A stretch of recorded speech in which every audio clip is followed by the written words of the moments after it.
Bueno,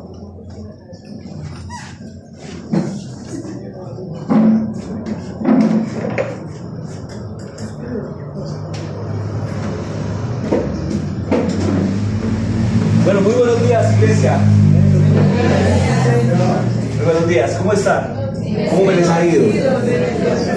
Permítanme un segundo. Déjenlas.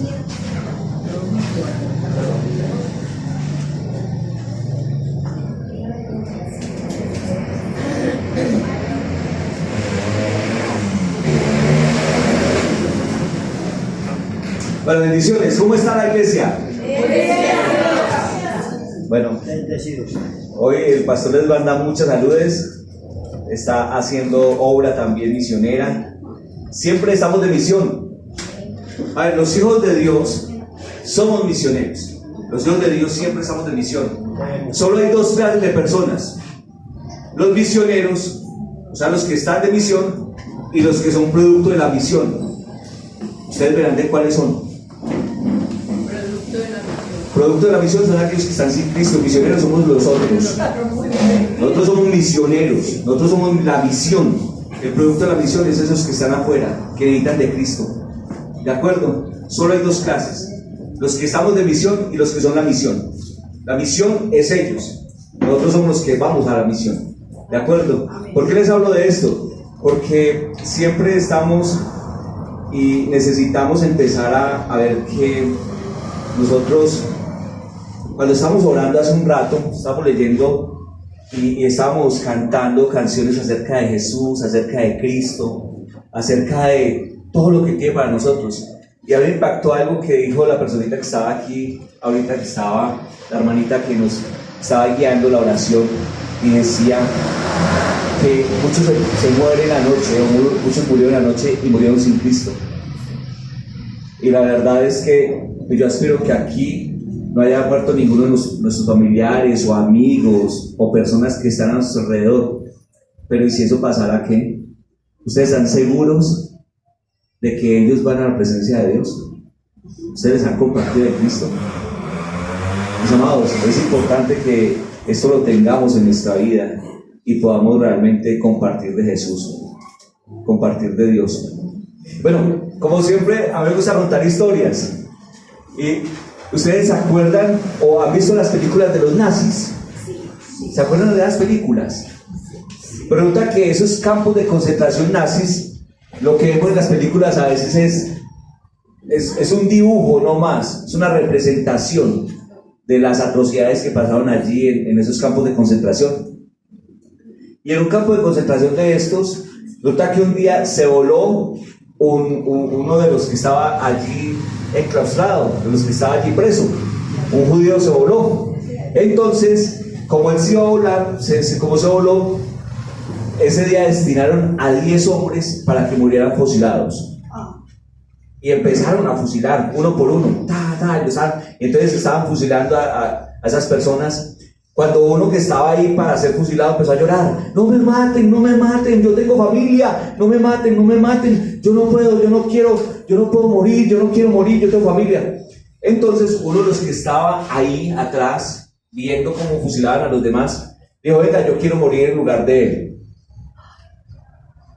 Y todos los nazis se reían: ¿cómo? ¿Usted quiere que lo fusilemos en lugar de este señor? Yo: sí, fusíleme a mí, déjelo vivir a él, fusíleme a mí. Pues el nombre de este hombre era John Colbert. Hoy en día es un santo de la Iglesia Católica. Pero ¿por qué les hablo de esto? Porque él entregó su vida para el rescate de otro.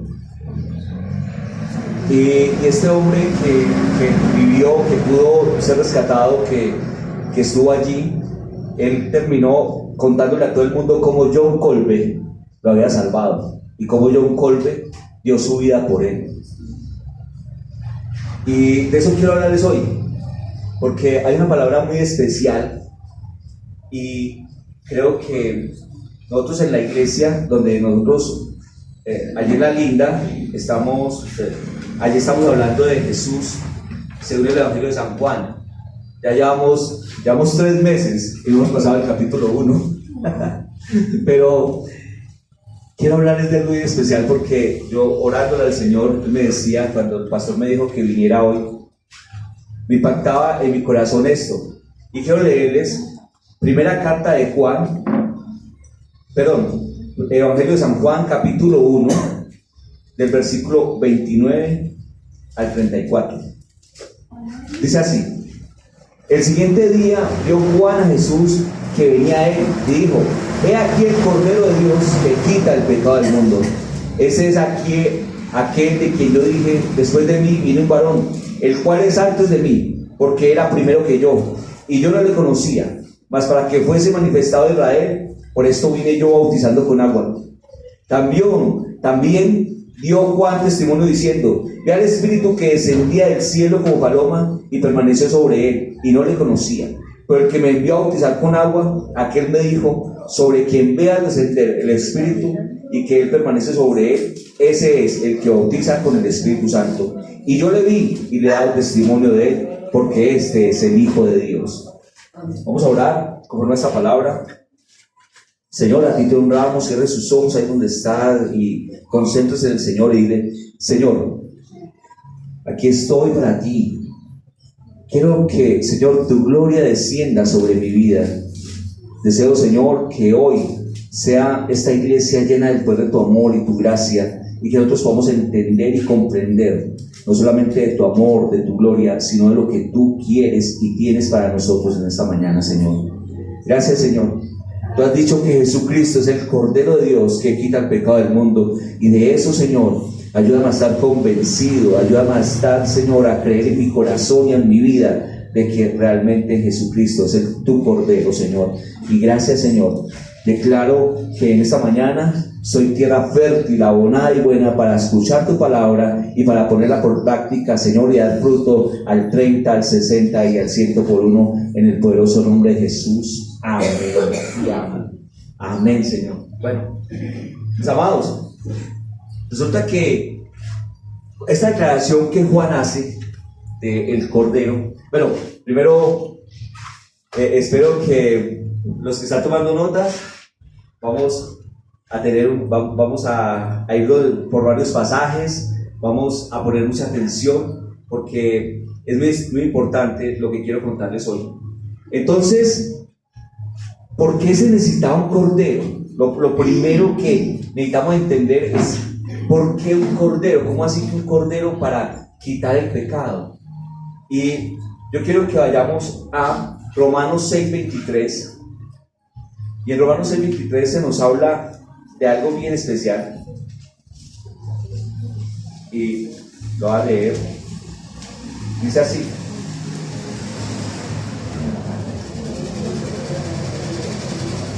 porque la paga del pecado es muerte. Solo damos la primera parte. Porque la paga del pecado es muerte.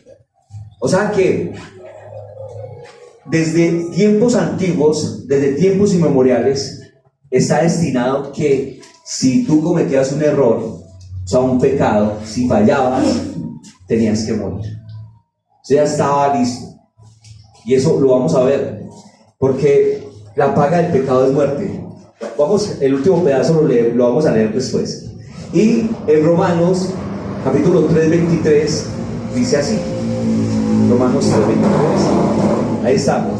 Por cuanto todos pecaron y están destituidos de la gloria de Dios.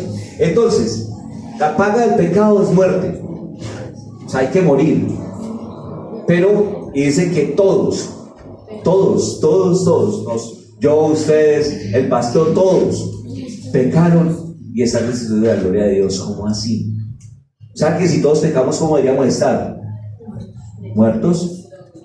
Deberíamos estar, o sea, no deberíamos estar aquí, no deberíamos tener vida. Esto es así de complejo, esto es así de complicado, no deberíamos tener vida, deberíamos estar muertos. Y entonces, vamos a esto porque cuando la palabra de Dios dice que nosotros deberíamos estar muertos, es porque realmente no deberíamos existir. Y desde el tiempo antiguo se necesitaba algo para que nosotros viviéramos. ¿Qué pasó? Yo sé que todos saben aquí qué pasó en el jardín del Edén cuando Adán y Eva pecaron. ¿Qué pasó? Entró el pecado, sí, muy bien. ¿Qué más? Fueron destituidos. ¿Qué más? ¿Qué fue lo primero que hicieron después de cometer el pecado? Se escondieron. Muy bien. ¿Por qué se escondieron? Les dio vergüenza, les dio temor, correcto. Eran inocentes. Eso, muy bien. Esa la sabemos ya. Entonces, pero, ¿y qué hizo Dios? ¿Qué hizo Dios? Les preguntó, ¿dónde están? Y después de eso, ¿qué hizo? Él hizo algo muy especial. Los vistió. ¿Con qué los vistió? ¿Con piel de qué? Con piel de animales. Muy bien. Entonces, ¿qué pasó? ¿Qué hubo que hacer para coger la piel? Un sacrificio. O sea que el primer derramamiento de sangre de animales fue para vestir y cubrir el pecado de Adán y Eva. Siempre que en el Antiguo Testamento se establece que siempre que había errores, siempre que había algo para los, y perdónenme que me meta de pronto con mitología o con historia, pero siempre que hablaban a los dioses había derramamiento de sangre. Ustedes se han visto History Channel cuando recrean todos los sacrificios que hacían los incas o los aztecas o las culturas antiguas. Todas necesitaban derramamiento de sangre para agradar a los dioses. ¿Y cómo así que para agradar a Dios? Es que para agradar a Dios hay derramamiento de sangre. Ojo, no de nuestra sangre. Eso era algo que confundían los antiguos. Pero es una cosa que es real. Nosotros debemos entender que por causa de nuestros errores se tiene que pagar un precio. Y que ese precio es derramamiento de sangre. Ese precio es derramamiento de sangre. Que Dios, en vez de derramar la sangre de Adán y Eva, en vez de echarle al papayo, ¿qué hizo? Mató animales. Y derramó sangre de animales para cubrir el pecado de ellos, para cubrir su vergüenza, para cubrir su desnudez, para cubrir su pecado. Él mató animales. ¿Y qué sigue? Vemos porque ustedes han oído que la ofrenda de Caín y Abel y todo. ¿Qué presentó Abel? ¿Se acuerdan? Un carnero, correcto, un cordero. Y entonces allí ya se estaban haciendo sacrificios de animales a Dios.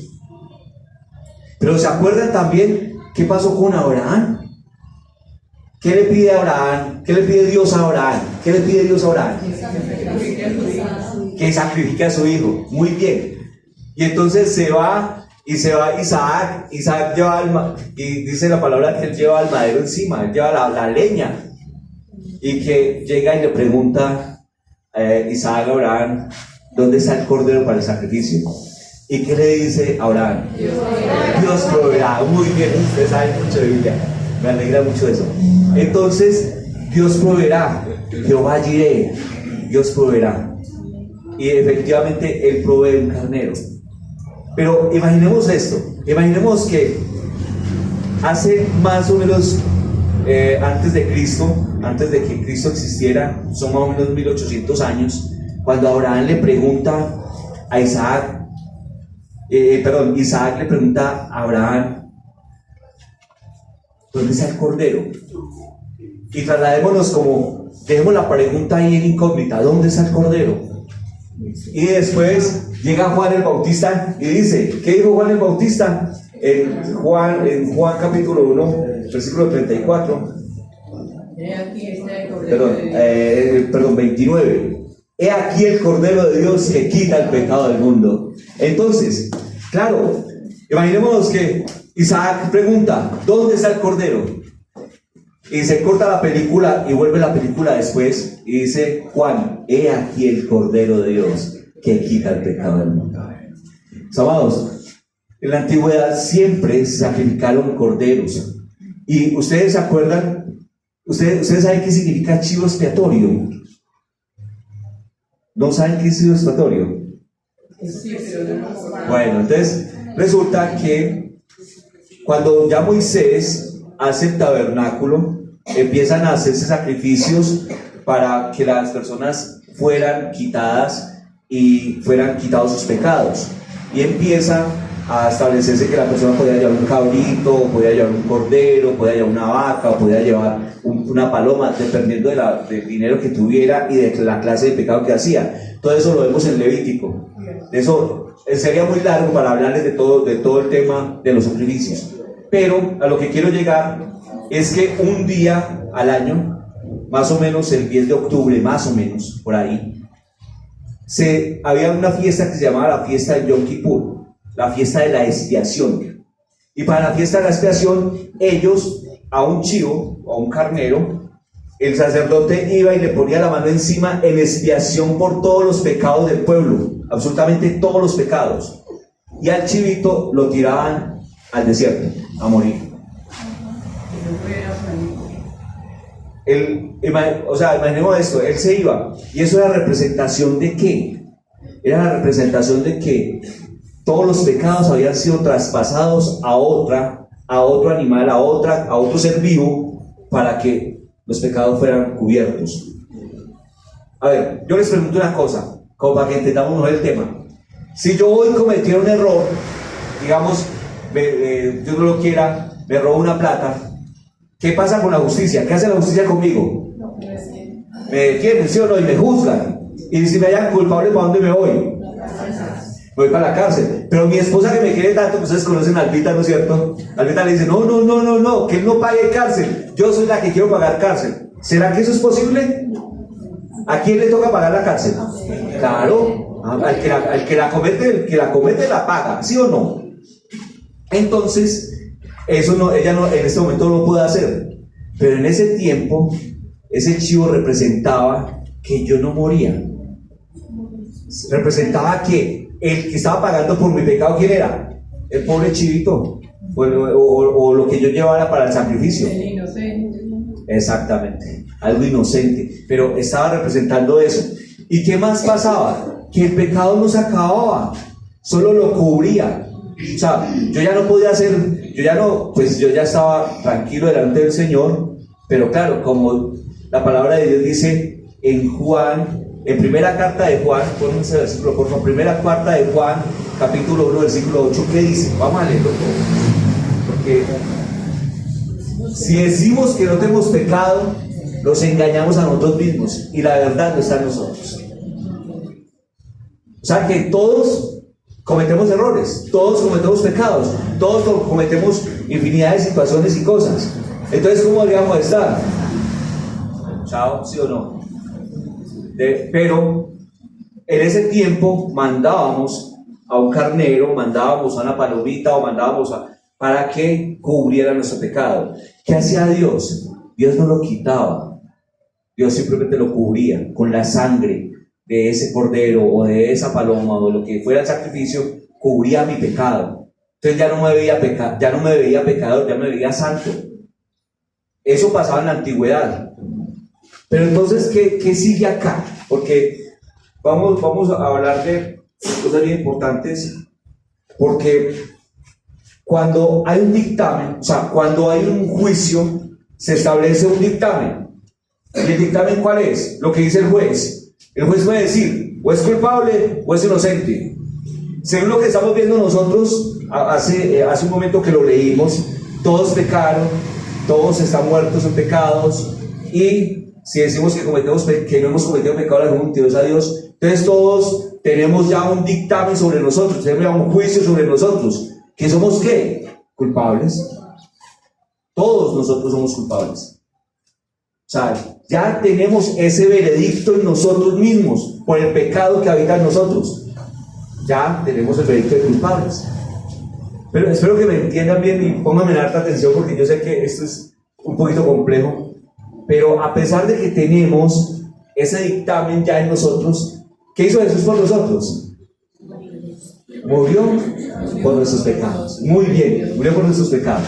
Entonces, dentro de esto, nosotros tenemos que entender que ya estaba escrito en la palabra de Dios que Jesús iba a morir por nosotros. Ya estaba escrito en su palabra que iba a venir un Salvador. Y aquí es donde apenas vamos a empezar la predicación de hoy. Esa es la introducción. Pero yo quiero que leamos para arrancar, hoy vamos a hablar, y el tema de hoy es: he aquí el Cordero de Dios que quita el pecado del mundo. Ese es nuestro tema y de eso vamos a hablar.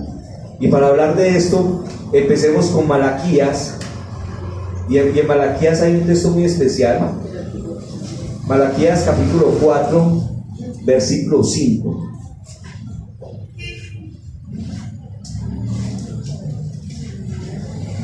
Dice: he aquí, yo envío el profeta Elías antes que venga el día de Jehová grande y terrible. Y esto sucede 400 años antes de que llegue Jesús.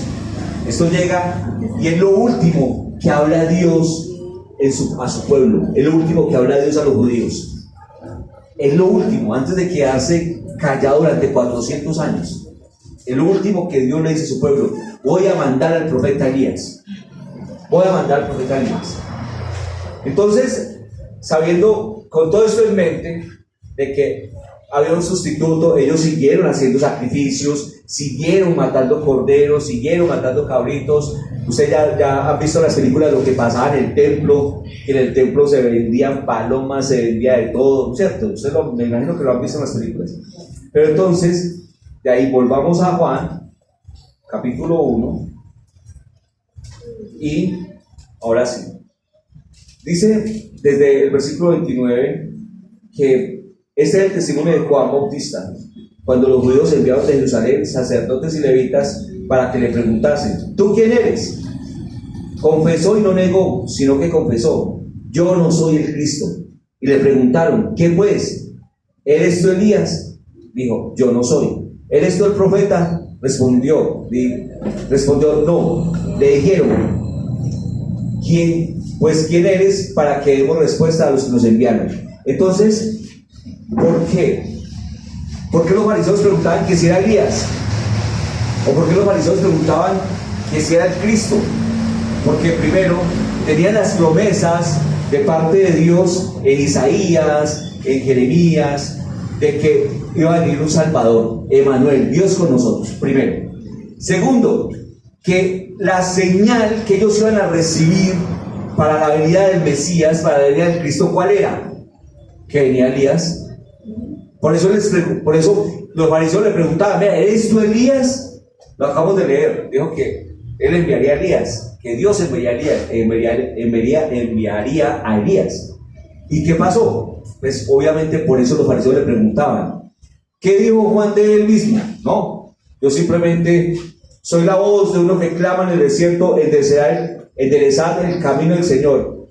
Y como lo dijo el profeta Isaías. Y ya hace una premisa muy especial. Dice, le preguntan: ¿por qué pues bautizas si no eres el Cristo, ni Elías, ni el profeta? Juan le respondió diciendo: yo bautizo con agua, mas en medio de vosotros está uno a quien vosotros no conocéis. Este es el que viene después de mí, el que es antes de mí, del cual yo no soy digno de desatar la correa del calzado.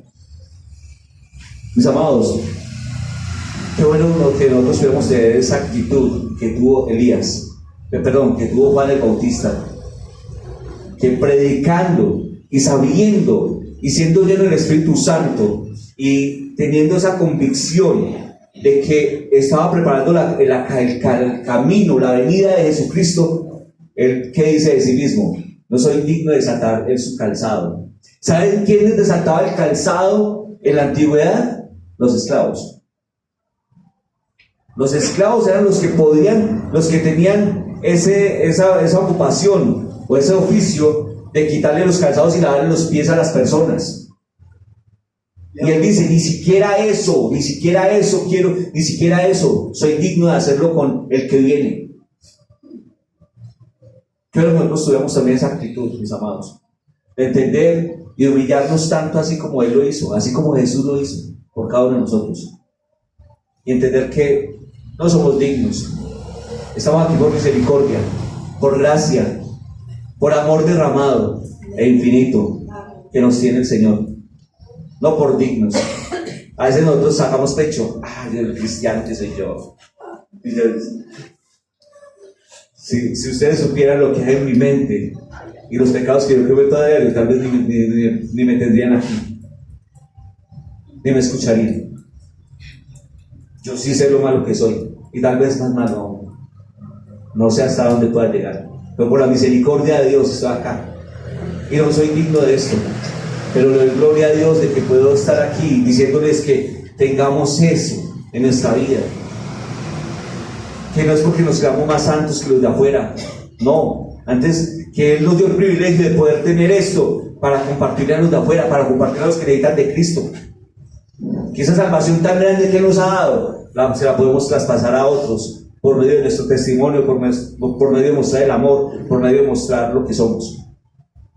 Entonces lo primero y la primera convicción es que, por favor, no saquemos tanto pecho. A veces cogemos a la gente a bibliazos, a veces usamos la palabra de Dios para maltratar y no para mostrar amor, porque la gran mayoría de nuestras familias no están a los pies de Cristo. Claro, hay unos que son muy difíciles, yo lo sé, yo lo vivo. Tengo un sobrino que en este momento oro por él, pero he decidido amarlo. A pesar de que está consumiendo droga, a pesar de que tiene tantas situaciones difíciles, he decidido amarlo. Hemos decidido amar a las personas que están a nuestro lado. Pero no, como yo no peco, como yo soy tan santo, como soy cristiano, no, bajémonos de ese curubito.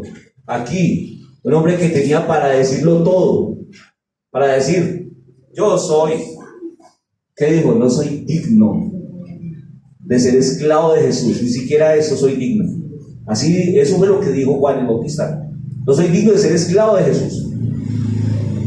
Pero ahí está, haciendo lo que tenía que hacer. Y la invitación es que nosotros hagamos lo que tenemos que hacer. ¿Qué más continúa esto? Porque vienen cosas muy especiales.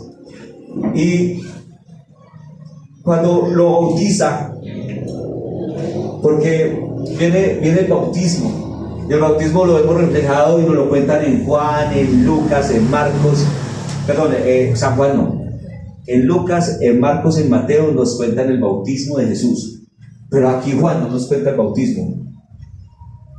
No dice, cuando llegó el bautismo, no, él no nos cuenta esto. Y él era un testigo ocular, él estaba ahí, porque él estaba viendo todo lo que pasó. Recuerden que hay dos Juanes, Juan el Bautista es uno y Juan el Apóstol es otro. El que está escribiendo el Evangelio de San Juan es Juan el Apóstol. Y él fue testigo, él estaba ahí con Juan el Bautista. Pero lo que sí nos cuenta es el testimonio de Juan el Bautista. O sea, el apóstol Juan nos cuenta el testimonio de Juan el Bautista y dice que al siguiente día, después de que lo bautizó, dice, Juan vio que venía a él y dijo, he aquí el Cordero de Dios que quita el pecado del mundo. Este es de aquel, estoy leyendo Juan capítulo 1 versículo 29, he aquí el Cordero de Dios que quita el pecado del mundo. Este es aquel de quien yo dije, después de mí vino un varón, el cual es antes de mí, porque era primero que yo, y yo no le conocía. Mas para que fuese manifestado Israel, por esto vine yo bautizando con agua. También dio Juan testimonio diciendo, vi al Espíritu que descendía del cielo como paloma y permaneció sobre él, y yo no le conocía, pero el que me envió a bautizar con agua, él me dijo, sobre quien veas descender el Espíritu y que permanece sobre él, ese es el que bautiza con el Espíritu Santo. Y yo he dado testimonio de que este es el Hijo de Dios. Mis amados, aquí hay cosas muy especiales. ¿Cuántas personas en Lucas, en Mateo, y se nos habla de que cuando se bautizó Jesús, vino una voz del cielo que dijo, este es mi Hijo amado en el cual tengo complacencia? ¿Cuántas personas piensan ustedes que escuchó esa voz? ¿Cómo? ¿Quién da más? No, excelente. ¿Cuántas personas oyeron esa palabra? ¿Cuántas personas oyeron este es mi Hijo amado en el cual tengo complacencia? Todos los que estaban ahí. Vegas, pregunta, si todos los que estaban ahí hubieran escuchado eso, ¿no lo hubieran proclamado rey de una vez? Aquí, muy buena su respuesta. Eso solamente lo escuchó Juan y Jesús. Juan es el único que da testimonio de esto. Y el único que debe descender el Espíritu Santo sobre Jesús es Juan el Bautista. Ni siquiera los seguidores de Juan. Porque a mí me impacta cuántas personas se están bautizando ese día. Si leemos Mateo, dice que casi todo el pueblo estaba bautizándose ese día. Y que Jesús llegó a bautizarse el día que estaba Juan ahí, que estaba todo el pueblo. Si era el día anterior, fue el mismo día que los fariseos habían ido a preguntarle que si era Elías o que si era el profeta. O sea que había muchísima gente. Pero ¿cuántos siguieron a Jesús? ¿Cuántos siguieron a Jesús después de eso? La palabra lo dice. Dice en el versículo 35: al siguiente día, otra vez estaba Juan y 2 de sus discípulos, y mirando a Jesús que anda por allí, dijo: he aquí el Cordero de Dios. Le oyeron hablar los 2 discípulos y siguieron a Jesús. ¿Cuántos siguieron a Jesús? 2. Los nombres: el apóstol Juan y Andrés, hermano de Pedro. Esos fueron los que siguieron a Jesús. Entonces, si hubiera sido una gran multitud los que hubieran escuchado todo eso, pues todos lo hubieran proclamado rey inmediatamente. Le hubieran dicho: no, oímos del cielo que este es el Hijo de Dios. Pero realmente, a ver, muchas veces yo quiero que lo veamos, porque como vemos en las películas y vemos la película y vemos la voz y como que todo el mundo y se nos queda eso grabado, pero realmente ¿qué dice la palabra de Dios al respecto de eso? Entonces, para esto simplemente para que leamos con más atención la palabra de Dios y le hagamos preguntas, le preguntemos realmente qué pasó, que hagamos una escena mental de lo que pasó. Pero bueno, sigamos, porque le estoy hablando del Cordero de Dios y le estoy hablando de que Él vino a expiar por nuestro pecado. ¿Cómo así? A ser un sustituto por nuestro pecado. Jesucristo vino a morir por cada uno de nosotros. Jesucristo vino mismo a estar y a ser ese Cordero enviado por Dios para quitar el pecado del mundo. Y para quitarlo, oiga, ¿cómo así que quitarlo? Oiga, esa palabra es fuerte, porque si yo quito esta Biblia de aquí y la pongo acá, dejó de estar aquí, ya no está acá, ya está en otra parte, la quité. Y entonces, si la quité, y Juan dijo: eres el Cordero de Dios que quita el pecado del mundo, pero yo sigo siendo un pecador, ¿cómo funciona esto? ¿Será? ¿Cómo es? Pues mira, la respuesta a esa pregunta es: ¿por qué estamos vivos? ¿Por qué estamos aquí? ¿Por qué realmente podemos continuar con vida y ser el objeto del amor de Dios? Somos el objeto del amor de Dios porque Él quitó el pecado. El hecho de que nosotros cometamos errores y de que cometamos tantas situaciones difíciles delante del Señor, el Señor nos perdona. ¿Nosotros qué debemos hacer? Simplemente arrepentirnos, cambiar de actitud y estar con Él. Por eso el pecado no es eterno en cada uno de nosotros, porque nosotros ya tenemos a Jesucristo como Señor Salvador. ¿Me hago entender? ¿Sí me comprende esta parte? Vamos a seguir cometiendo errores, sí, pero tenemos a un sumo sacerdote, tenemos a ese Cordero que derramó la sangre, que derramó todo por nosotros. Dice la palabra de Dios que Él derramó toda su sangre para que nosotros viviéramos a la justicia, para que nosotros estuviéramos delante de Él. Entonces, cuando nosotros hablamos de que el Cordero de Dios, vamos a doblarnos un poquito y a recapitular. Pero acuérdense que en el Antiguo Testamento siempre había que matar un animalito y derramar una sangre, pero eso lo cubría. O sea, lo cubría era que no dejaba, que es como que tuviéramos un velo. Entonces, cuando Dios miraba, no miraba al pecador, sino que miraba esa sangre que había sido derramada, y entonces ya eso le cubría el pecado, no lo quitaba, lo disfrazaba, lo cubría. Pero ahora que vino Jesucristo, bueno, ¿y por qué tuvo que venir Jesucristo? Es una cosa también que es una buena pregunta. Cuando de pronto ustedes han visto las hormiguitas, han visto los camiones de hormigas, Y ustedes, no sé, yo me imagino, no sé si ustedes lo hicieron, pero cuando ya Sardino en la finca, yo le ponía palitos, le hacía rotos para tratar de desviar el camino de las hormigas y ya no se desviaban. ¿Usted alguno jugó eso o no? Sí. Resulta que todas las hormiguitas van y al final hay un charco como de una insecticida que ellas no lo están viendo. Y cada que llegan ahí se mueren. Cada que llegan ahí, todas están caminando y van y se mueren en el charquito. ¿Cuál sería la forma de yo decirles que ahí hay un charco de veneno y que no se arrimen ahí, que cambien su camino? ¿Cómo sería la fórmula? ¿Qué piensan ustedes?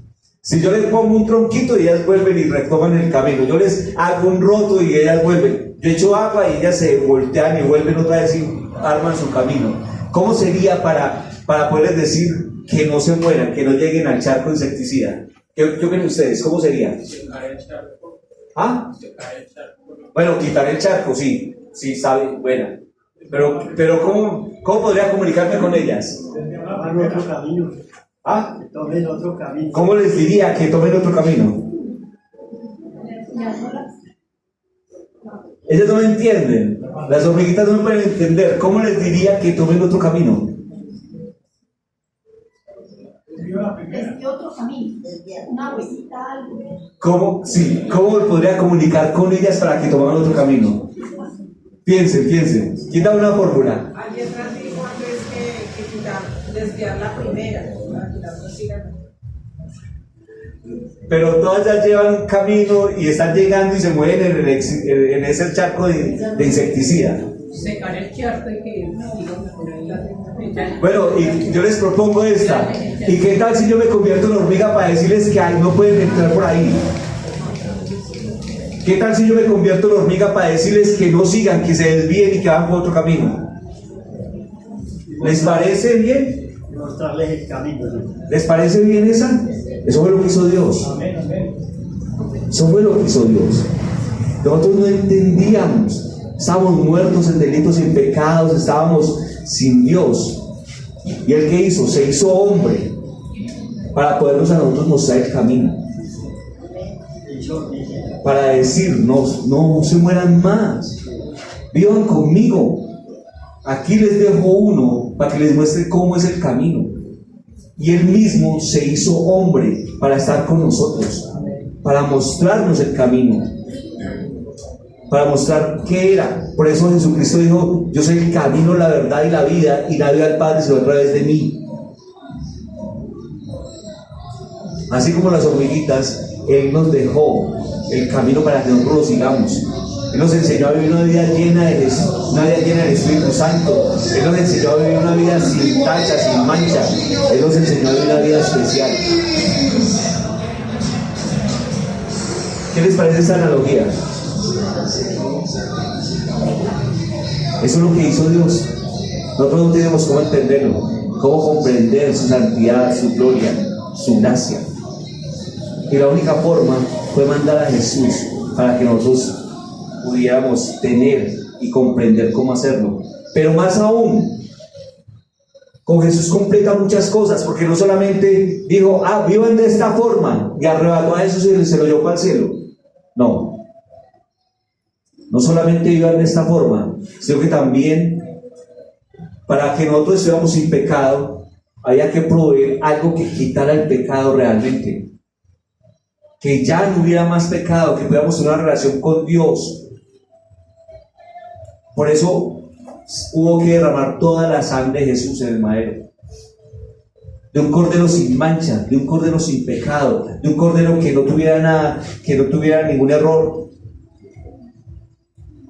Y por eso, y por la sangre que Él derrama en el madero, es que nosotros somos ya no cubiertos, sino que nosotros es quitado el pecado.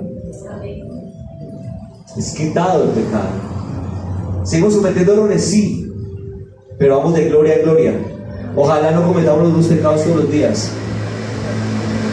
Yo sé que a veces es complejo y es difícil, pero tenemos un Dios que todo lo puede y que nos enseña cómo hacerlo. Y que más aún, Él no fue un sustituto por nosotros, Él murió por nosotros. todo lo que yo tenía de muerto ya ha pasado a vida, porque Él me resucitó, porque ya no hay consecuencia del pecado en mí. Siempre esa pregunta me la hacen mucho en la universidad los muchachos. Los muchachos me dicen, oye, ¿y qué pasa si yo recibo a Jesús hoy y mañana peco y me muero? ¿Ustedes qué opinan?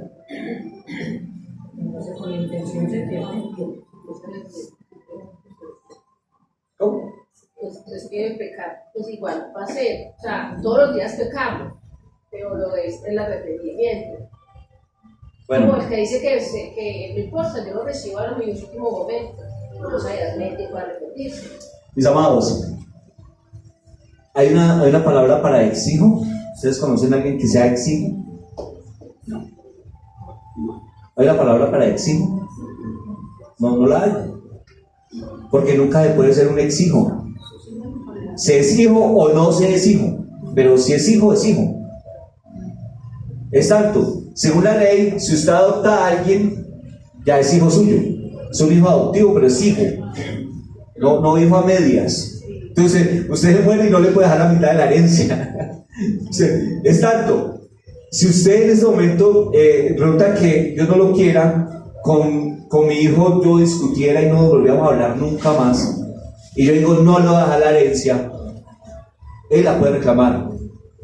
Así yo en un documento que diga que lo desheredo, porque es un derecho inalienable, es un derecho al cual no se puede prescindir, no se puede quitar, porque es hijo. La palabra de Dios en Juan capítulo 1 versículo 12, ¿qué dice? San Juan 1:12. Para todos los que le recibieron, a los que creen en su nombre, les dio potestad de ser hijos de Dios. A todos los que creen y le recibieron les dio el poder, el derecho de ser hijos de Dios. O sea que nosotros, entonces, ¿qué pasa con el pecado? Claro, yo ya soy hijo. La comunión, o sea que hay dos cosas. La relación es una cosa, la relación padre-hijo. La comunión es que estamos abrazados. Pero ¿qué pasa con el pecado? El pecado es como si hay una barrera. El pecado nos separa de Dios, pero no rompe la relación padre-hijo. Nunca la rompe. La relación padre-hijo está ahí. Y por eso es tan importante que nosotros entendamos que todos los días vamos a cometer errores. Entonces, si yo me muero ahorita, ¿qué pasa? Yo estoy seguro que no voy para el cielo. Así sean los errores que he cometido, yo no dejo de ser hijo. Y eso nos asegura muchas cosas. Y no estoy diciendo que esto sea, el 7.0 para pecar. No, Señor. Esto es para que seamos santos. Esto es para que tengamos la plena voluntad en nuestra vida de que realmente podemos hacer las cosas como Dios quiere, porque soy hijo. Porque puedo abrir la nevera a mi papá.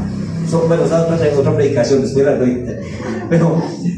Pero realmente, ¿por qué es tan importante que nosotros entendamos que Jesús quita el pecado? Sí, Él aparta el pecado de nosotros, lo quita. ¿Nosotros qué tenemos que hacer? Pues por nuestra herencia finita y porque somos seres humanos, pues tenemos que pedir perdón. Pero eso no me separa de la gloria de Dios. Antes, al contrario, cuando yo pido perdón y reconozco y me humillo delante de Dios, ¿qué viene? Viene la gloria de Dios a mi vida. Viene la gloria de Dios. Por eso es tan importante que entendamos que a pesar de que somos pecadores, pues no solamente Jesús murió en una cruz y nos quita el pecado, sino que podemos entrar directamente al trono de la gracia de Dios, podemos entrar a su presencia. ¿Y cómo entramos?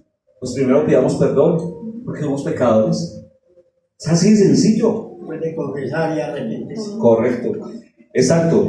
A mí me encanta porque, Señor. Una preguntita. Con respecto a lo que está hablando ahí, pues una duda que tengo.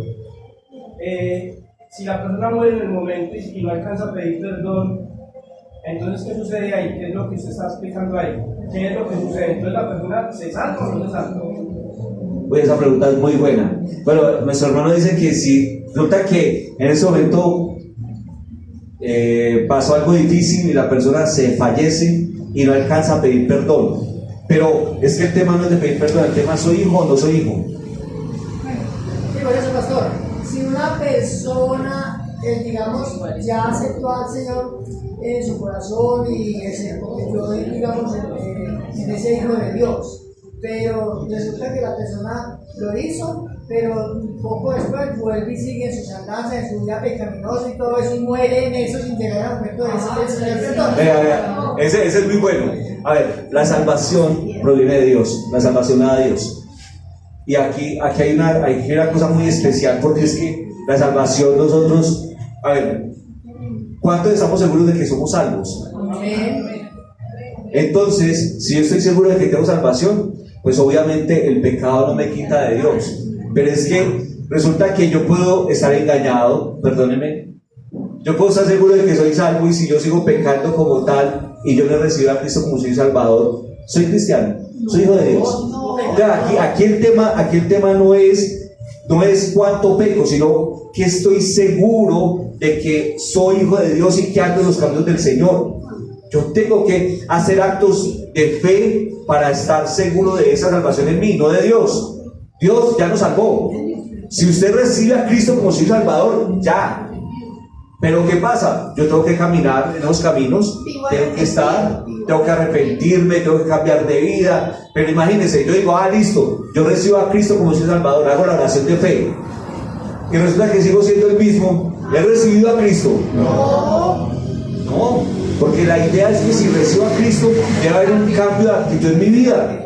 Venga, y perdónenme, esta se la voy a poner más dura. Consumo droga, y estoy luchando con eso, y recibo a Cristo como Señor Salvador, y resulta que esta noche me metí un porro de marihuana y me morí. ¿Qué pasa? Venga, solo Dios sabe si esa persona lo hizo de corazón o no, si tenía la actitud correcta. Eso solo es de Dios.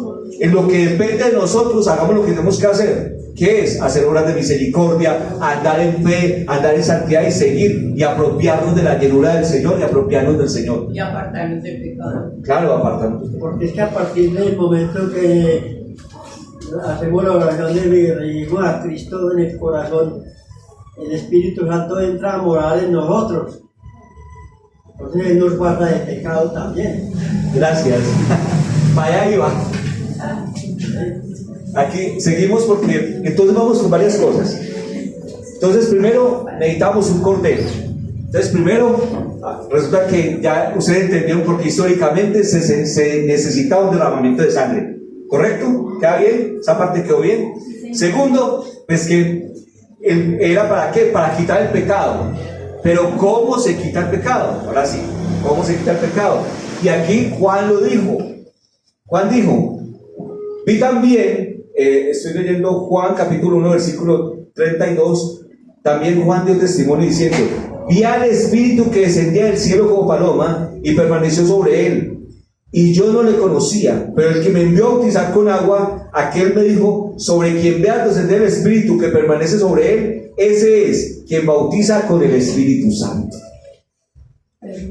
Y la única forma de que ustedes y yo podamos tener una vida en santidad, podamos tener una vida realmente como Dios quiere, la única forma de que nosotros podamos hacer lo que Él desea en nuestra vida y que nosotros entendamos todo esto, porque a veces sé que es complejo, es por medio del Espíritu Santo. El Espíritu Santo es el que guía, el que nos convence de pecado, de justicia y de juicio. Él es el que nos guía a toda verdad. El Espíritu Santo es el único que lo puede hacer en sus vidas. Es por medio de Él. Jesucristo lo tenemos y lo recibimos como Señor y Salvador. Pero ¿quién nos ayuda a cambiar nuestra mente? A tener metanoia, cambio de mente. El Espíritu Santo. Exactamente. Entonces, por medio del Espíritu Santo. ¿Y quién bautiza al Espíritu Santo? Jesús. Y aquí hay dos cosas, porque muchos dirán, ay no, yo soy bautizado. Sí, hay dos clases de bautismo. En agua, para testimonio. El bautizo en agua nos ayuda con el testimonio público de que soy cristiano. Y muchas veces en el bautizo en agua viene el bautizo del Espíritu Santo. Pero el bautismo del Espíritu Santo es la activación de todo lo que recibes cuando recibes a Jesús. A ver, cuando tú recibes a Jesús como Señor Salvador, llega el Espíritu Santo. Y en ti está Gálatas 5:22. Por favor, ponme Gálatas 5:22. Se nos dice en Gálatas 5:22 que el fruto del Espíritu Santo es amor, gozo, paz, paciencia, benignidad, bondad, fe, mansedumbre y templanza. Ese es el fruto del Espíritu Santo y ese es el carácter de Cristo en nosotros. Ese es el carácter que Cristo que quiere que tengamos. ¿Y por qué es un fruto? Porque eso va creciendo. Esto ojalá se desarrollara en nosotros así. Y yo he conocido milagros de personas que el Señor las ha cambiado inmediatamente de una. Pero la gran mayoría de nosotros, esto tenemos que fortalecerlo, tenemos que cuidarlo, tenemos que atesorarlo y tenemos que hacer que crezca. Porque realmente amamos a las personas, yo creo que nos falta. Realmente tenemos paciencia, yo creo que nos falta. Realmente tenemos varias cosas adicionales. O sea, todas estas virtudes son el carácter de Cristo en nosotros. Pero ¿y qué más? Porque es que una cosa es el fruto y otra cosa son los dones. Y resulta que el bautizo del Espíritu Santo es el que te empodera para realizar o para ejercer los dones. Entonces tú primero empiezas a crecer en el carácter de Cristo, y una vez que empiezas a crecer en el carácter, viene el bautizo del Espíritu Santo, que activa todos los dones que el Espíritu trae para ti. Todas esas cosas maravillosas que Dios quiere que tú vivas, que experimentes. Entonces la pregunta es, ¿estoy experimentando todo lo que Dios quiere para mi vida? ¿He sido bautizado en el Espíritu Santo? Y no tiene que ver solamente con hablar en lenguas o con hacer milagros o prodigios, no. Con tener el poder y el denuedo. Hay una cosa maravillosa que da el Espíritu Santo. Y la primera es que te da el poder para hablar de Jesús. Todos hablamos aquí de Jesús, todos predicamos. Entonces pide al Espíritu Santo que te dé denuedo. Denuedo es la valentía, la osadía, el don de la facilidad de expresar para compartir de Jesús. Eso es denuedo. Para tener poder con Dios. Entonces, lo primero, el Espíritu Santo te empodera para que tú puedas hablar de Jesús, para que puedas hablar de Dios. ¿Qué más hace el Espíritu Santo en tu vida? Además de los dones y de todo el carisma que Él trae. Mira, te redarguye, te guía a la verdad. Y tú puedes entender que lo que estamos hablando aquí y lo que está escrito en la palabra de Dios es verdadero. Solamente por medio del Espíritu Santo puedes hacer esto.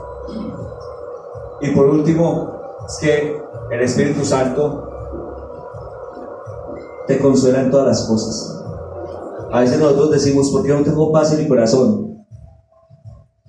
Te da el Espíritu Santo que lo bautice con paz, que lo bautice con su paz. Yo creo que estas tres cosas, más que todo el carácter de Cristo, porque el carácter de Cristo lo vamos formando a medida que le vamos conociendo, a medida que vamos caminando con Él, a medida que el Señor nos diga, ten más amor por el prójimo, ten más paciencia. Pero si vemos todas estas cosas, ¿cómo se manifiestan? Se manifiestan solamente en las personas. Solamente las podemos manifestar en las personas. ¿Por qué es tan importante que Jesús haya muerto por nosotros? ¿Y por qué es tan importante que Él haya traído todo esto? Para que nosotros podamos vivir como Él y para que nosotros fuéramos llenos del Espíritu Santo. Mis amados, en el Antiguo Testamento el Espíritu Santo estaba sobre personas específicas. En Joel se cumple cuando dice que al final de los tiempos derramaré mi Espíritu sobre toda carne, sobre cada uno de nosotros. Y todos ustedes tienen acceso al poder del Espíritu Santo si le pedimos perdón y si le decimos que nos aprobamos.